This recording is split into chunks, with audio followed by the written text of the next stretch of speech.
All right, everybody, let's go. Dakar, Senegal. That's where we're headed today. Dakar, oh yeah. Ever been? Haven't had the chance yet, actually, but it's definitely on my list after going through all this. This is going to convince you, I'm telling you. I have a feeling it might. So we're diving into 5 must-go places in Dakar. Just a quick taste, but enough to get those travel gears turning. And for a city as vibrant as Dakar, I think these 5 spots will be the perfect starting point. I mean, we're talking about the capital of Senegal here. Exactly. A city steeped in history, bursting with culture. And let's not forget the natural beauty. It's that blend that really gets me excited. The way history and nature intertwine to create something truly special. And these 5 spots, they seem to capture that essence perfectly. Well, let's jump right in, shall we? Number 1 on our list, Île de Gorée, or Gorée Island. Mm. It's designated a UNESCO World Heritage Site, so it's got to be something pretty remarkable. Oh, absolutely. I mean, visually, it's stunning, like something out of a postcard. But the real weight of Gorée Island lies in its history. Right, it's impossible to talk about Gorée Island without acknowledging its past as a major slave trading center. Exactly. And a visit to the House of Slaves Museum, well, there are no words. A sobering experience that really drives home the horrors of that period.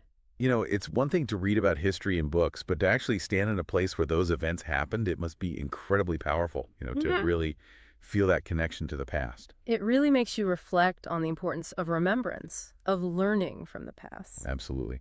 Okay, from a place of reflection, we're moving on to, well, something on a completely different scale, I'd say, the African Renaissance Monument. Now, this thing is huge. It's actually the tallest statue in all of Africa. Mm. So clearly, they're trying to make a statement here, right? Oh, definitely. The African Renaissance Monument, it's all about symbolism. It represents Africa's rebirth, its independence, its emergence onto the world stage. It's a bold statement of self-affirmation. But I've heard there's been some debate about the design. Yeah, some people find it a little, how do I say this? Some people draw comparisons to Soviet-era statues with its massive scale. And, well, let's just say it sparked a conversation about what truly represents contemporary African art and identity. Right, so it's not just a monument, it's a conversation starter. Precisely. And it makes you think, what does this monument say about modern Africa? What message is it sending to the world?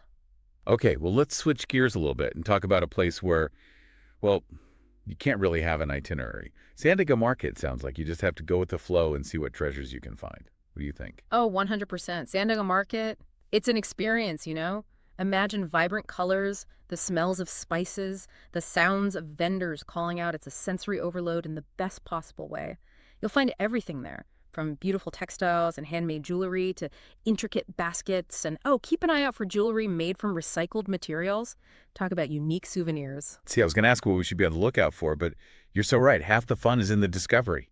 Exactly. Letting your senses guide you, stumbling upon unexpected treasures. That's the beauty of a place like Sandaga Market. It throws you right into the heart of local life. You're surrounded by the sights and sounds and smells of Dakar. It's an immersion. It sounds incredible. Mm. Right, so we've explored history, we've delved into culture, but Dakar is also a city shaped by nature.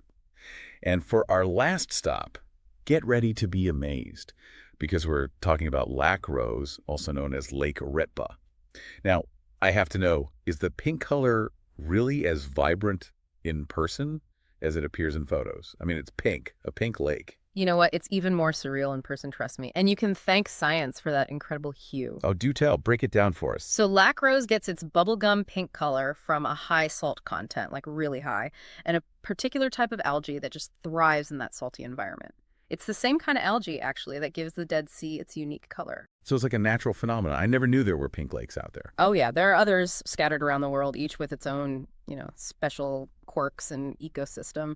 It just goes to show you the diversity and well, the utter wonder of the natural world. It really is remarkable. Well, these 5 spots, they offer a glimpse into what makes Dakar so captivating, from its complex and at times difficult history to its vibrant culture and stunning natural landscapes. Absolutely. It's a city that really has it all. And I think it reminds us that travel should always be about approaching new places with a sense of curiosity, a willingness to learn, and especially when you're encountering places like Gorée Island, a deep sense of respect. It's a good reminder that travel isn't just about checking things off a list. It's about engaging with the world around us, about broadening our perspectives, about learning and growing from every experience.